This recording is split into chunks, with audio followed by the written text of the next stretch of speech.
A magnitude 2.8 earthquake occurred.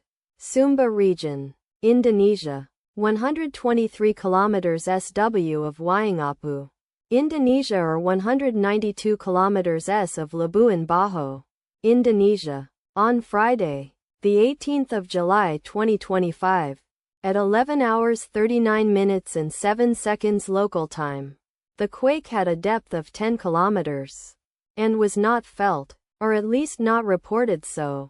Data source from EMSC. Did you feel it?